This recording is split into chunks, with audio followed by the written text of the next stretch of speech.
இஸ்லாமிய சொந்தங்களுக்கு நான் வேண்டுகோள் விடுக்கிறேன். தேர்தலின் போது, வாக்குப்பதிவின் போது 100 விழுக்காடு முஸ்லிம்களும் கிறிஸ்தவர்களும் வாக்களிக்க வர வேண்டும்.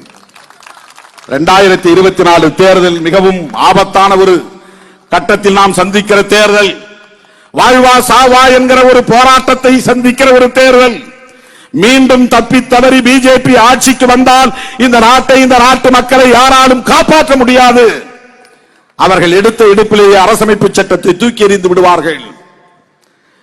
சனாதன தர்மத்தை, வர்ணாசிரம தர்மத்தை, மனு தர்மத்தை அவர்கள் மீண்டும் அரசமைப்பு சட்டம் என்று பிரகடனப்படுத்துவார்கள். அதிபராட்சி முறையை கொண்டு வந்து விடுவார்கள்.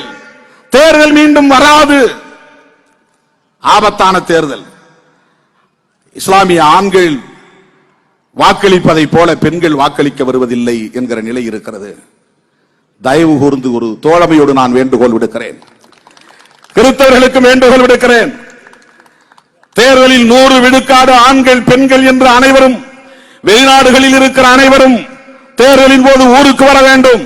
உண்மையிலேயே நீங்க மோடியை ஆட்சியிலிருந்து விரட்ட விரும்பினால் ஒருவர் கூட தேர்தலின் போது வெளிநாட்டில் இருக்கக்கூடாது, ஒருவரும் வீட்டிலே தங்கக்கூடாது. 100 விழுக்காடு வாக்களிக்க வேண்டும். தமிழ்நாட்டை பொறுத்தவரையில் 40க்கு 40 திராவிட முன்னேற்ற கழகத்தின் தலைமையிலான அணி வெற்றி பெறும். எந்த கொம்பனாலும் ஒன்றும் செய்ய முடியாது.